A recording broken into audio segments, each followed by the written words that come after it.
Good afternoon, everyone, and Happy New Year. I'm John McLaurin.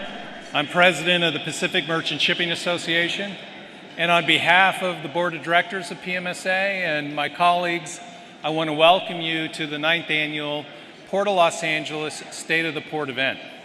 Ladies and gentlemen, please join me in welcoming the Honorable Karen Bass, Mayor of the City of Los Angeles.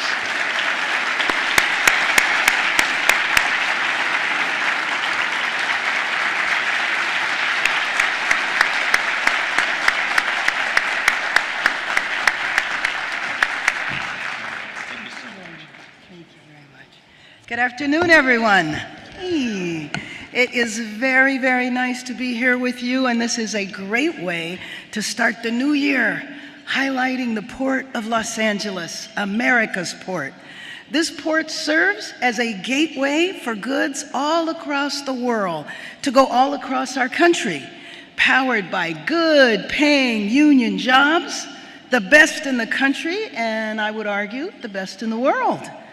It's a great honor to be here with you today to highlight incredible progress already made and the visionary path that lays ahead of us. I, of course, want to recognize our port stakeholders who are here with us today. Thank you also to the Pacific Merchant Shipping Association for organizing this annual luncheon. A round of applause.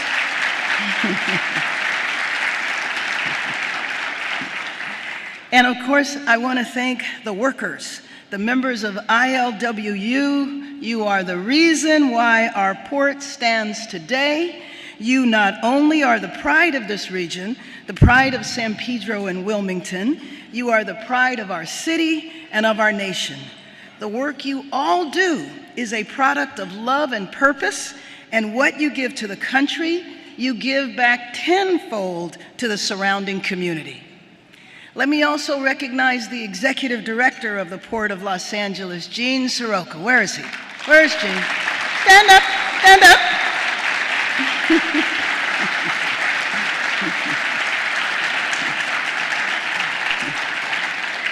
You have guided Los Angeles through challenging times and helped keep the steady supply chain. Thank you, Gene, for continuing your leadership. People often call our port the economic engine, and of course that's a fitting description because this is America's largest and most vital trade gateway. Last year, $432 billion in international trade moved through this complex, more than 19% of all U.S. seaborne trade. This complex ranks number 9 in the entire world. Cargo is the fuel that powers this economic engine. Our goods movement workforce across the greater Los Angeles region and beyond, 1 in 9 jobs in the regions, helps distribute the power of this economic engine to our nation. Every time a cruise ship calls this port, it generates over $1 million to the city economy. The Port of LA, for more than 2 decades, is America's port and continues to be the #1 container port in the US. The port contributes to the expansion of our city's middle class every day, and that's because of our nationwide reach. The auto plant in Michigan making cars, the parts they're using come through our port. The flat screens playing the Rams Super Bowl win all across the country in 2022, they came through our port. The manufacturing for surf-inspired apparel and footwear like Quicksilver and RVCA comes through our port. Even the farmer in North Dakota is using a tractor with parts that came through our port. So let me repeat just to make sure everyone is clear. And I know everyone here is very clear that our port is vital to the entire city, the entire state, and the entire country. And in City Hall, we want you to know that we have your back.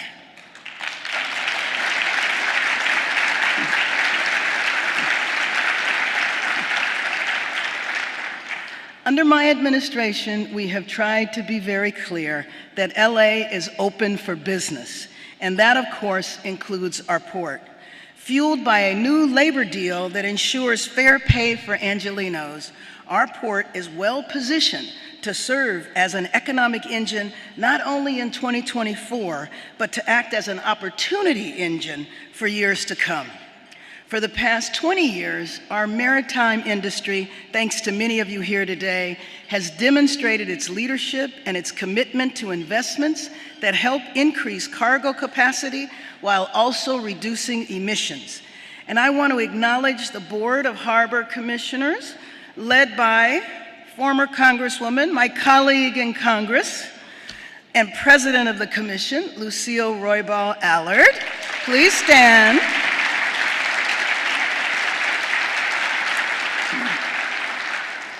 And Vice President Diane Middleton. Is Diane here? Where's Diane? Stand up.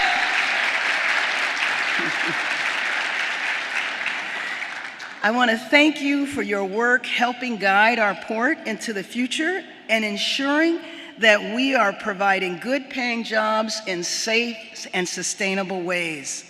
Along our LA waterfront, hundreds of acres have been transformed into park, promenades, and open space that provide recreation and respite to local families in our surrounding harbor communities. We will continue our work to support our emerging cruise industry, our signature visitor-serving businesses, inspirational nonprofits, and future-focused institutions that attract people from throughout the region and around the world. So just think, just 20 years ago, many of the wonderful Port of LA assets I've just described were mere aspirations. Now we are seeing them come to fruition, but I believe that the best is still to come. Yes, there are many formidable challenges ahead of us, particularly in the area of meeting our zero emission goals in the coming years for the benefit of all Southern Californians. But I'm committing to locking arms and working with our maritime industry stakeholders to secure the public support and funding that will help us build the infrastructure and accelerate the technologies that we need to deliver clean air for the port-adjacent communities and develop the nation's most efficient, resilient, and sustainable port. And I know that, first of all, we are very fortunate to have a leader like the Councilman Tim McCosker, and I know he is ready. Please stand.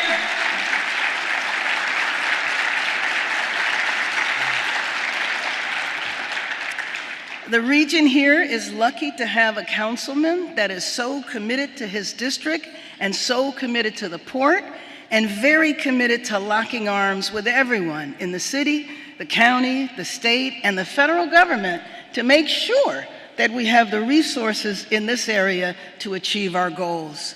As our goods movement industry takes bold steps towards supply chain decarbonization in the coming years, let's work together, our city, port, and business stakeholders, to build an opportunity engine that creates job paths into the port careers of the future. Let's create more opportunities to expose our youth to the marine sciences that will help this urban waterfront weather the impacts of climate change. And let's create a pipeline to make sure we train the future generations to work these docks. And speaking of our dock workers, I want to again thank the workforce, the hard work of these Angelenos. Nothing you see here today is possible without them. So I want to ask if there are members of the ILWU here, please stand. Stand up so we can applaud you. Thank you.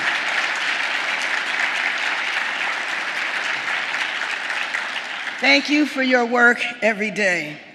So when I look around this room, I am filled with optimism. Let's work to create more opportunities for all. Let's do everything we can to turn this economic engine into an opportunity engine that benefits everyone. I want to again thank all of you for being here today in support of the Port of Los Angeles, EXP, and our local Seafarers Center. Thank you so much.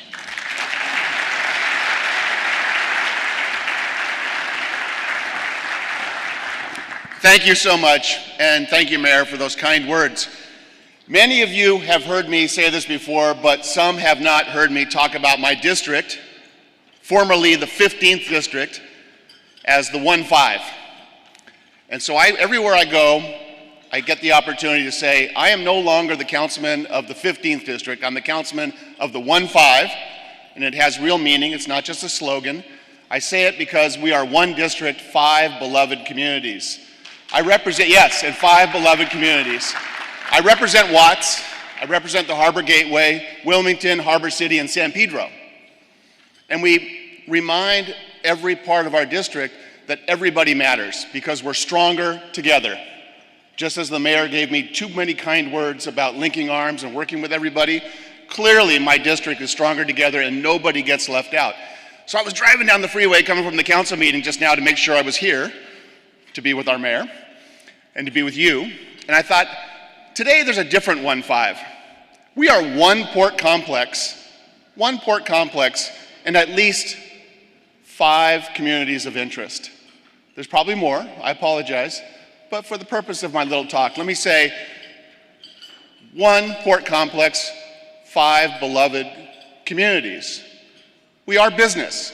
It is critically important that we can move cargo. It's critically important that we can be successful, that we can be efficient, and we can be strong, because being strong drives the rest of that engine. And we're labor. We would never want to leave out labor. We need to retain jobs and we need to grow jobs. And we care deeply about the environment. And business being strong and labor being on the front lines, it's critically important that we can invest in all of those things that can protect our environment and protect the frontline workers and protect the folks that are in and around the harbor area. We're governmental agencies, probably more than we want on some days, but we are local and we're state and we're regional and we're federal governmental agencies. And I know it's complicated, I know it's hard, but we need to make sure that we're working carefully with our governmental agencies, and our governmental agencies are also working with these communities. And then probably personally for me, most importantly, even though we are part of this worldwide complex of moving goods, we're place-based. We exist in a place.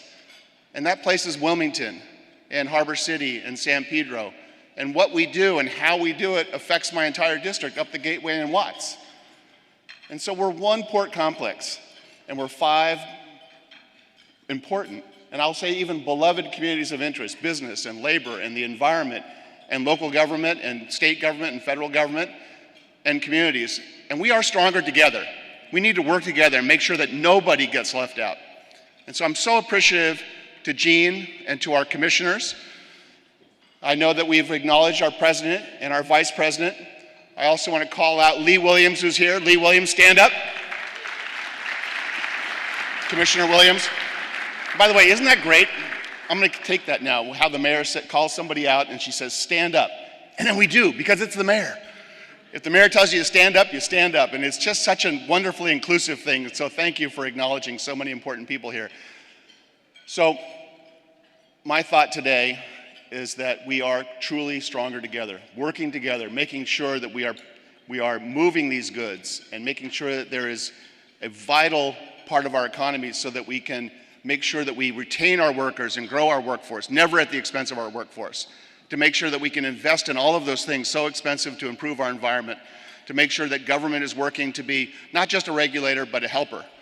And there's different roles. And then always keeping in mind how important it is for us to be respectful to our surrounding communities. So thank you and have a great lunch, and thank you for everything you do.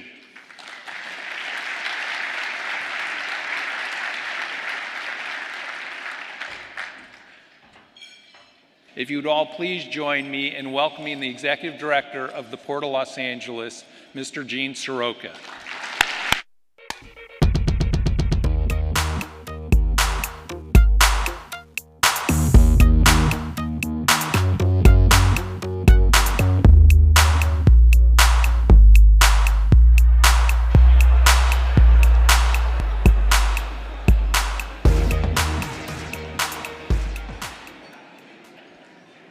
Well, thank you, John. I also want to thank Mayor Bass for being here today to provide those welcoming remarks. A first to have the Mayor of Los Angeles for a State of Our Port event.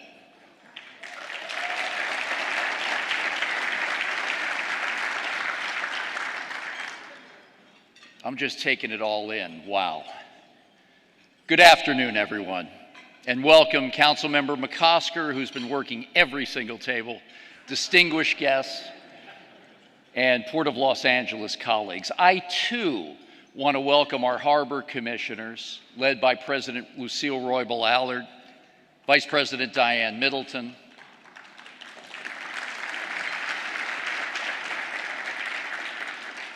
and Commissioners Lee Williams, Ed Renwick, and Michael Munoz.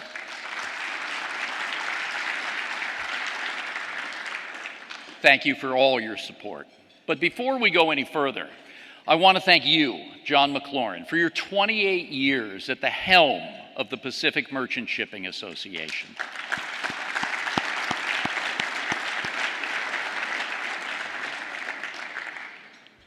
When I first started at the port, it was John and Michelle Grubbs who raised the idea of the PMSA hosting this annual luncheon. We held our first one back in 2015, and now it's a time-honored tradition. Since then, this event has raised more than $250,000 for EXP and our Seafarers Center.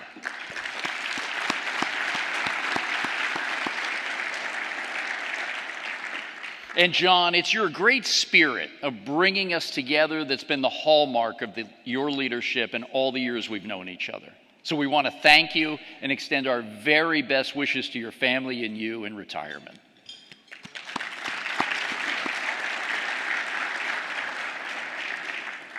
We always think of ports as places that connect us to the world. But imagine what it was like in the 1800s. When a ship could come around Cape Horn and show up at a little dock in San Pedro with French wine or English furniture, or cross the Pacific with treasures from Asia. What a gift it is to have a port. But what happened when that ship pulled up to the dock in San Pedro? Maybe that ship connected the dock to the world, but how did that dock connect the world to Los Angeles, some 20 miles away? First, by ox cart, then later on by stagecoach, and then by local train.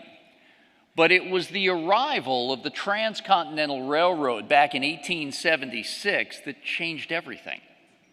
Within a decade, LA's population soared from less than 10,000 people to more than 50,000.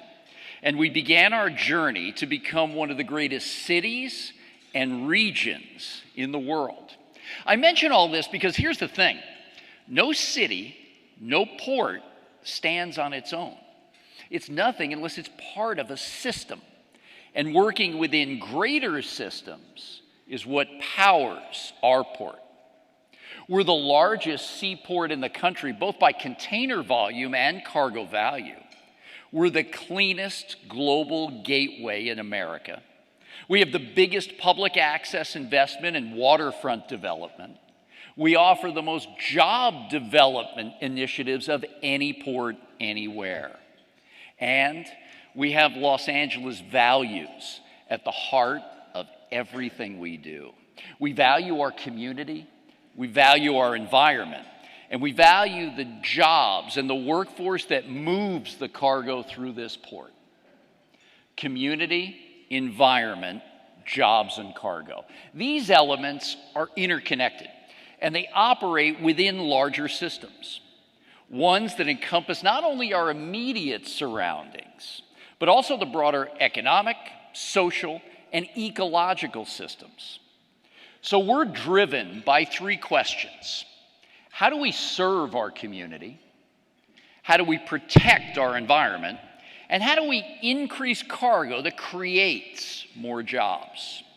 By answering each of these questions, we'll deliver the results that California needs and expects. Let's start with how we serve the community. To begin with, on February 3rd, we'll cut the ribbon on the long-anticipated Wilmington Waterfront Promenade.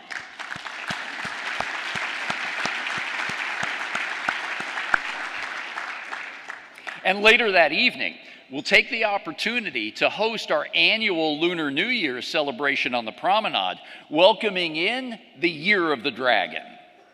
With Banning's Landing Community Center at one end and a future youth aquatic center at the other, this new public space will be an instant landmark.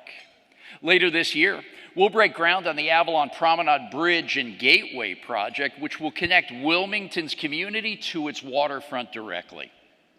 When it's completed in 2027, this beautiful 12-acre pedestrian bridge will bring new visitors and business opportunities to the south end of Wilmington's main corridor. These two projects are nothing short of transformational for the Wilmington community, thanks to the work of so many leaders over the years. I also want to acknowledge our local neighborhood councils and chambers of commerce. Your public engagement,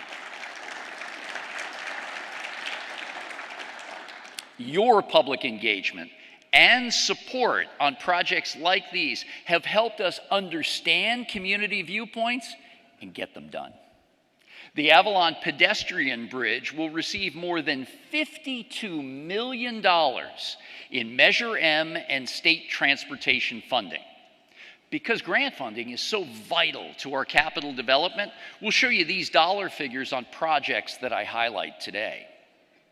Equally important to that outside funding is the project support and advocacy that so many of you provide, and we're greatly appreciative of those efforts. This year, we'll also break ground on the new Harbor Boulevard on-ramp and off-ramp upgrade between the Vincent Thomas Bridge and the Harbor Freeway. This project will help deconflict truck and commuter traffic while making it easier for all of us to get where we're going. Further south on the San Pedro waterfront, the 42-acre West Harbor commercial development is going up fast.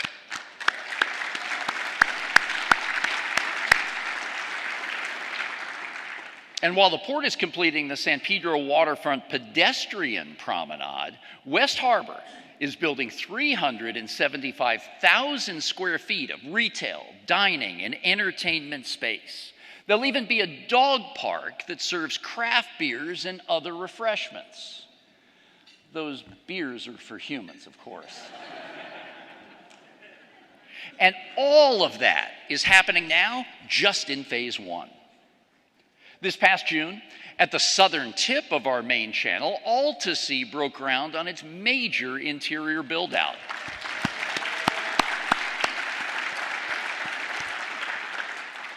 This project will transform their warehouse space into critical mass of marine and blue tech-related research, education, aquaculture, and technical enterprises.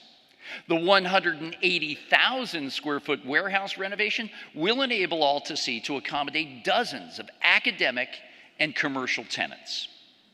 This blue economy job cluster will work on ocean-focused solutions to the world's most pressing climate issues. Ladies and gentlemen, I want to thank West Harbor and Altasea for more than a decade of vision, commitment, and investment in the future of our LA waterfront. We're so proud of you as partners.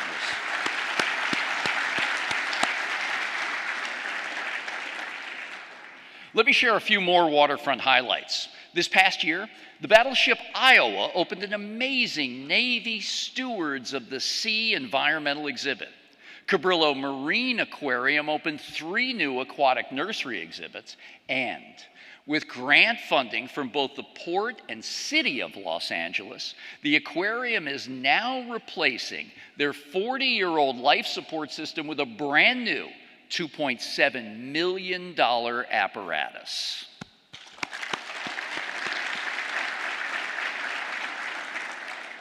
When you look out at our waterfront, what's more exciting than the sight of cruise ships lining our docks? Well, today, I am excited to share with you that over 1.3 million tourists set sail from the LA waterfront in 2023, the most ever, shattering our previous record set back in 2005 by almost 100,000 passengers.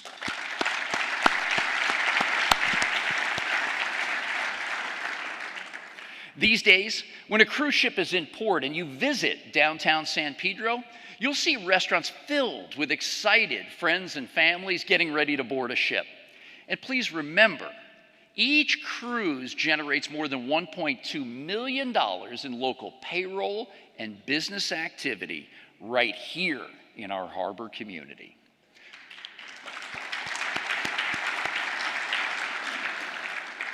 With all this growth, we'll soon go out to bid on the development we announced last year for an outer harbor cruise and conference center, which will further enhance the port's facilities. And in the coming year, we'll also issue a call for proposals for the development of the port's historic Warehouse One property. Here's Warehouse One making its television debut to a global audience of more than 180 million viewers at SailGP's first race in Los Angeles last July. And that was a $15 million boost to our local economy. This is another exciting event that brings thousands of visitors to our waterfront. And we're in talks now to join the SailGP race circuit beginning in 2025. All this momentum on our waterfront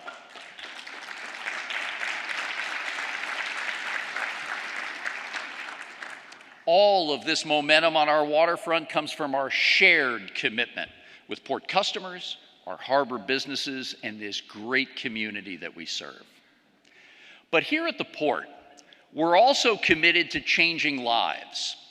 One way we do that is by supporting local nonprofits through our community investment grants.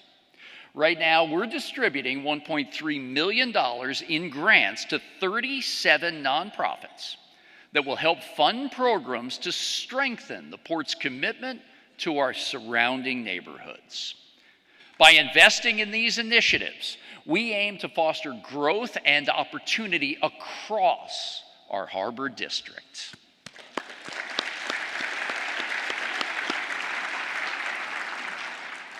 2023 was also a year of moving forward on the environment. After 2 years of increased emissions during the pandemic, I'm happy to report that our air quality scores are once again improving. While we did take some criticism for the previous spike in emissions during COVID, we acknowledge it. That said, everyone should know the ports of Long Beach and Los Angeles take our environmental goals extremely seriously. 20 years ago, we were the first port in the world to plug a container ship into shoreside power. The first in the world. People thought we were crazy for investing tens of millions of dollars to electrify our berths simply in an attempt to reduce our port emissions. Yet, it worked. Today, shoreside power is designed into new ship builds. It's technology that's gaining momentum at major ports around the world, and here in California, it's now state law. Since that milestone 2 decades ago, we've shown our resolve as a global leader to decarbonize the maritime trade. At last year's State of the Port, I mentioned that we were applying for funding to establish a hydrogen hub in the state of California that would assist us with our zero emission goals here in the San Pedro Bay. The ports of Long Beach and Los Angeles committed a combined $300 million of our own money for that hydrogen hub initiative in this complex. And then it was back in October when I joined Mayor Bass, Councilmember McCosker, along with other city and labor officials, to share the news that California had been selected for a $1.2 billion grant from the United States Department of Energy to establish a hydrogen hub right here.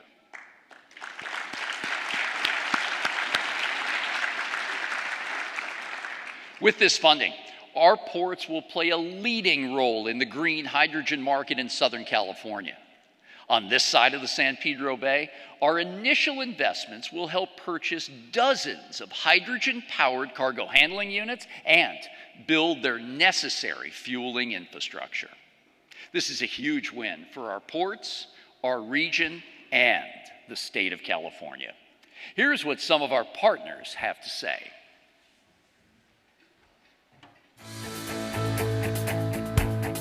We're so excited to have been chosen as one of 7 hydrogen hubs nationally. The money we are receiving will help to create a hydrogen hub, which will further our efforts to help seed a robust green hydrogen market to assist in the pursuit of zero-emission operations. I was ecstatic to hear that we were awarded the Hydrogen Hub. It validated what we already thought, that hydrogen is going to play a role in decarbonizing our industry. 2050 carbon neutrality goal. The goal cannot be achieved by just electricity, and therefore hydrogen plays in the role very significantly.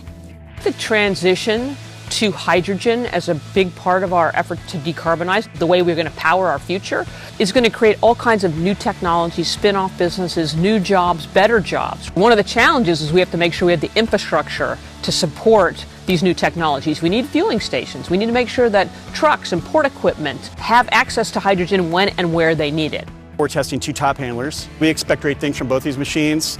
I'm excited to see what they do so we can deploy these things in a larger scale on the terminal. We first started with hydrogen, felt like we needed to really partner with the longshore labor, essentially bring them along from the very beginning.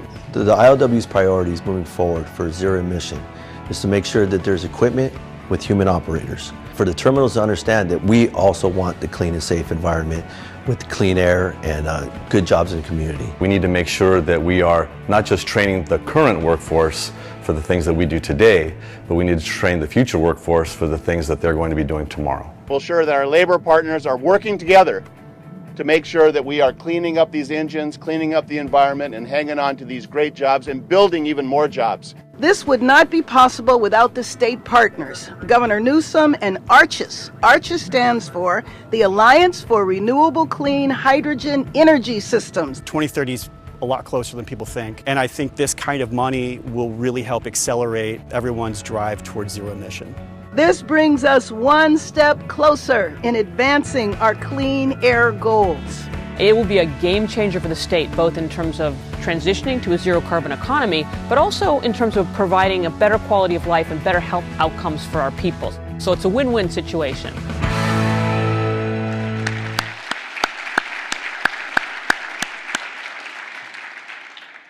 But we're going to need more than hydrogen power. So this past year, we partnered with the Los Angeles Department of Water and Power to create a $300 million zero emissions port electrification and operations program. We'll work closely with the DWP on the design and build out of all the critical infrastructure that we'll need to support electric powered zero emission operation that are human operated. Since I spoke to you last January, the number of ZE trucks in our drayage registry grew from 56 to 195. That's progress, but still a very small percentage of the 20,000 trucks that service our ports. Assembly lines for those future ZE trucks aren't fully ramped up, and the price is beyond the reach of many of our truckers. But keep in mind, we're creating a market that doesn't exist yet, just like we did with Shoreside Power 20 years ago. By working together, our cargo industry here in the San Pedro Bay will succeed through public-private investment, collaboration, and sheer determination.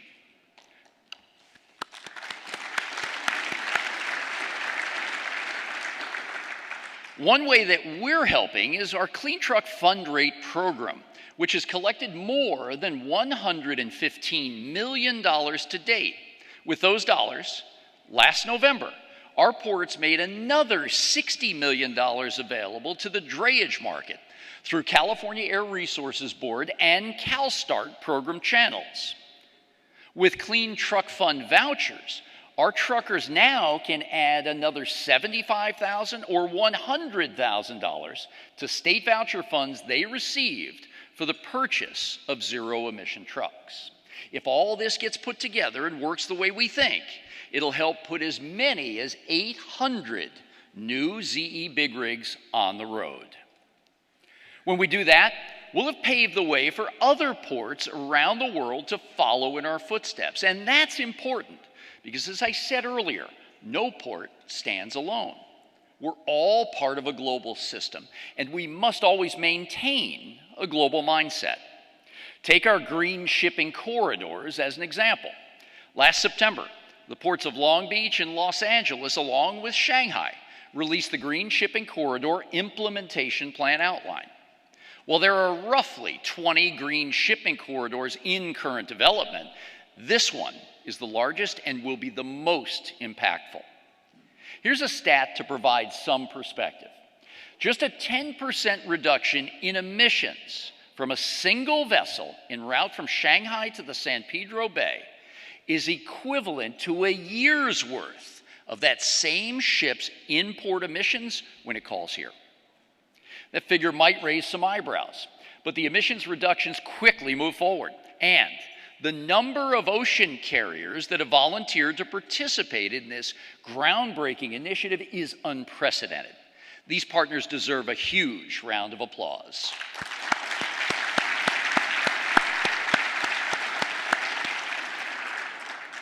Last month, along with the Port of Long Beach, we signed an agreement on the Singapore Green and Digital Shipping Corridor. Our partnership with the Maritime and Port Authority of Singapore is crucial because they're a major ship fueling hub. Their increasingly cleaner fuels combined with our digital technology will decarbonize the supply chain even more. And that'll benefit all of our future green shipping corridor endeavors. In the second half of 2023, we also signed a green shipping corridor agreement with the Port of Guangzhou in Guangdong Province of China. And that's not all.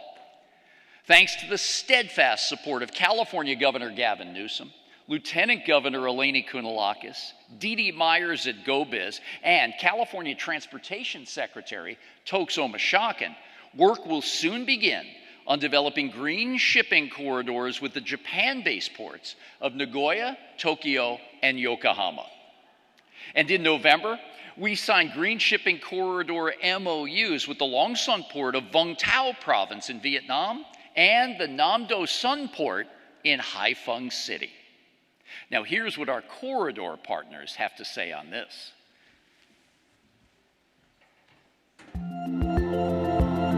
According to the United Nations, roughly 3% of global greenhouse gas emissions comes from the shipping industry alone.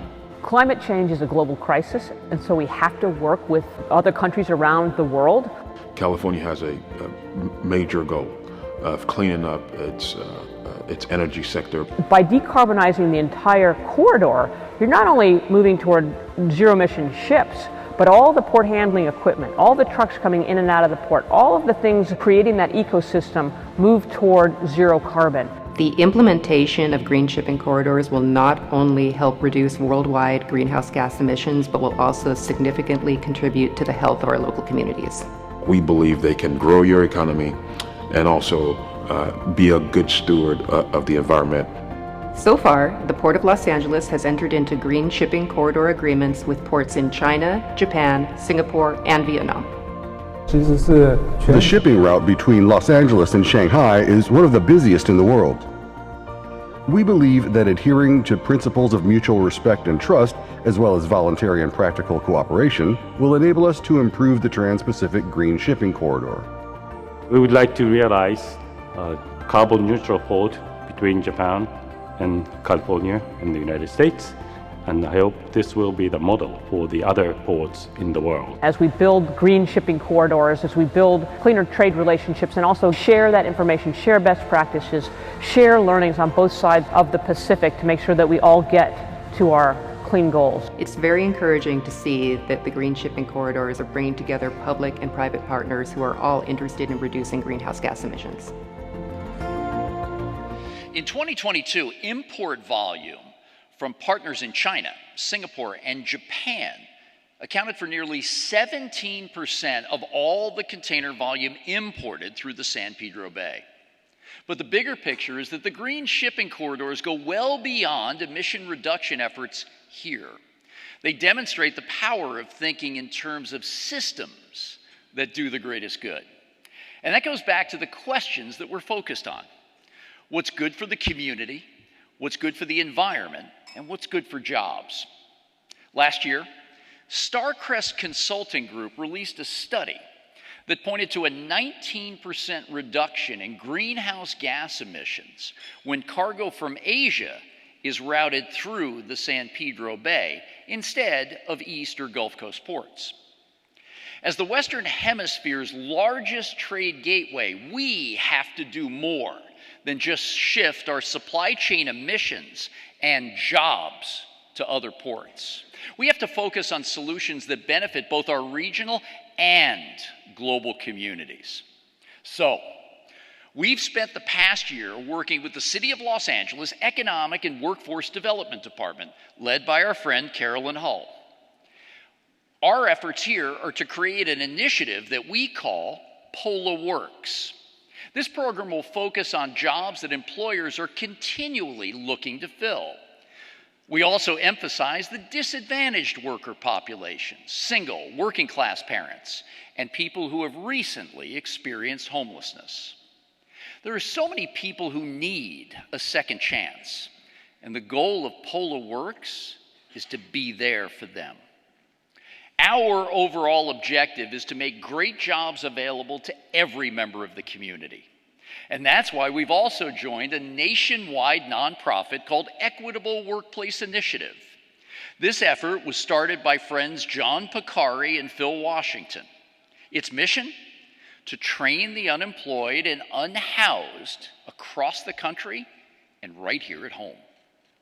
Last year, we announced the breakthrough idea of the Goods Movement Training Campus that we're developing along with the Port of Long Beach, the ILWU, the Pacific Maritime Association, and the California Workforce Development Board.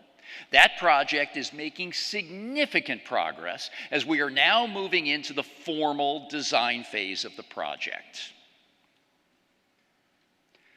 But it's our people who are our greatest asset. And this past September, I had the honor of announcing the promotion of Dina Arian-Zalen to Deputy Executive Director of Development.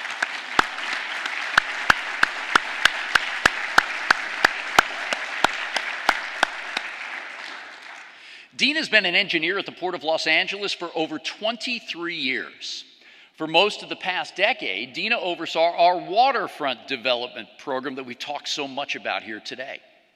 In January of 2022, Dina became our Chief Harbor Engineer. And now, Dina oversees all of the engineers, architects, construction planners, along with our construction and maintenance team, 457 employees. That's 45% of our entire Harbor Department workforce who are now reporting to Dina. Tremendous.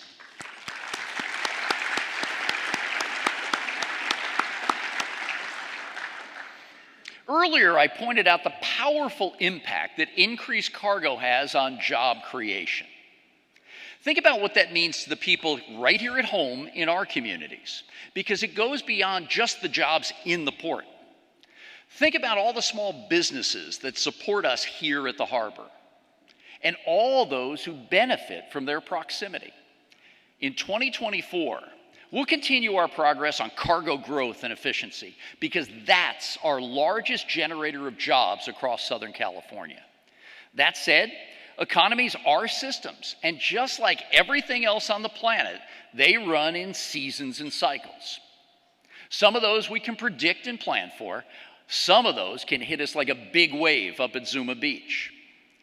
Last year, at ports all around the world, cargo traffic was down in almost every category. But the good news is that global trade is now edging up, and we anticipate a return to more normal cargo volume levels in the year ahead. But whatever the forces of global trade have in store for us, we'll be ready, we'll be resilient, and we'll be responsible for better outcomes for the people who count on us. Through it all, one thing remains the same. For the 24th consecutive year, the Port of Los Angeles ranks as the nation's #1 container port.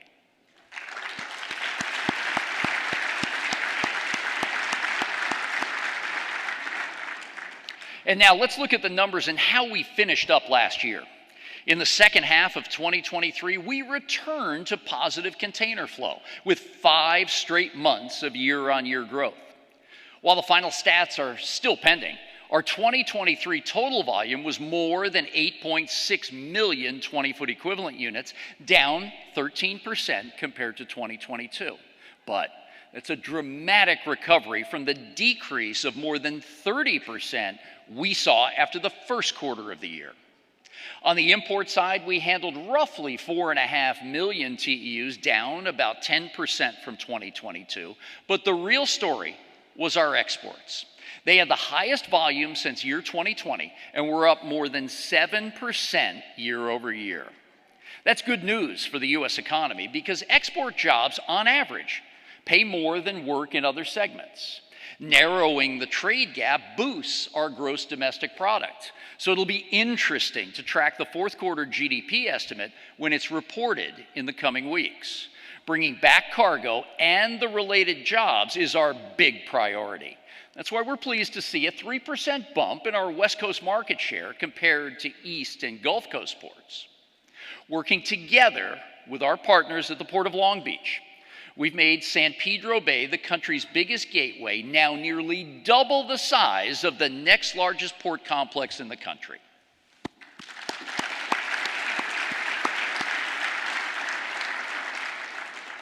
And we want to see our container numbers continue to grow. A big part of that effort is our 10-year capital improvement program for infrastructure. Here's a quick update on some of the major projects we're working on.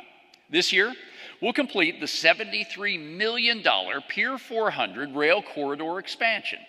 We're also continuing design work on the Terminal Island Maritime Support Facility, along with its related road and rail grade separations.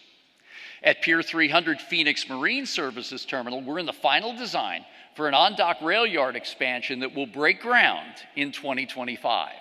Seismic upgrades continue at our Shell Oil and PBF Energy liquid bulk facilities. And this past November, we also began construction on a new concrete wharf at the Pasha Breakbulk Terminal. In addition to these projects, we continue to make technological advancements to enhance operations and ensure efficient cargo flow. And to do that, we use our Port Optimizer and our Cyber Resilience Center. Those tools have been so valuable to all of us over the past few years, and we have much more that we want to develop. So we're working as hard as we can to implement new capabilities. Together, all the projects I've just mentioned add up to about half of our 10-year capital improvement program, which now presently exceeds $2 billion worth of investments. Even with all the grant funding we receive, there's still a lot more money on the table. And we all need to continue to work together to make the most of this once-in-a-lifetime infusion of investment capital. The bottom line is, when our capital development dollars are matched with government funding, we accelerate projects, make our ports smarter and more efficient, meet our future zero-emission goals, and create a meaningful career system. All these projects are jobs multipliers. A group of skilled workers designs them, another group builds them, a business team will lease them, and then many more people will come to work at these facilities every single day. A moment ago, I mentioned of the gains that come from every additional container shipped through our ports. Now let me point out what we lose when they go elsewhere. When cargo takes longer routes, there's more pollution. When we keep it here, we reduce that pollution. When cargo sails east, it means a loss of jobs every single year. Please remember, for every 4 containers we move through this port, we create 1 new job. When we keep that cargo here, all of our businesses are more competitive, and more people in Los Angeles have access to good job opportunities. The community, the environment, jobs and cargo. Each element is essential. Each has an impact on the other. When we serve each, We make a port that is better for the community, better for the environment, and better for jobs and cargo. The Port of Los Angeles is a wonder of engineering and global logistics. From a wooden dock served by ox carts all those years ago, it's now an integral part of the global economy. We provide jobs to people around the world, and we move a lot of cargo. In 2024, our sights are set on sustainability and success for everyone we serve. All of you play a part in the future that we're building, and we so greatly appreciate everything you're doing. There's been a shift over the years in port business, just like there's been in nearly every business industry across our region. We've gone from a silo-focused model to a broader view that creates a dynamic and sustainable port ecosystem where people in the community feel valued and enjoy a better quality of life. And this is what I've been working on with people like Capri Maddox and so many others who inspire me to continue to reach out to the community and do more from the ground up.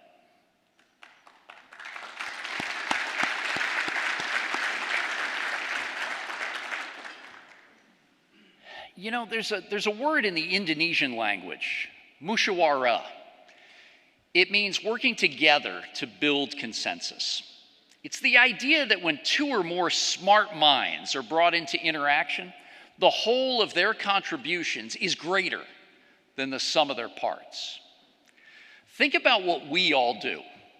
We put intelligence and integrity into the same pot as innovation and intention.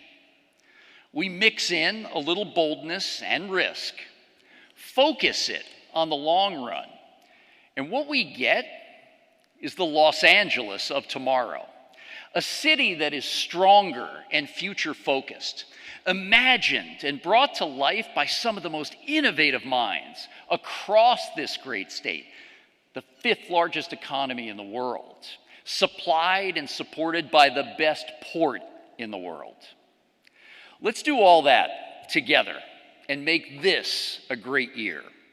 Ladies and gentlemen, on behalf of the 840 women and men of the Los Angeles Harbor Department, thank you for your business and your commitment to the Port of Los Angeles.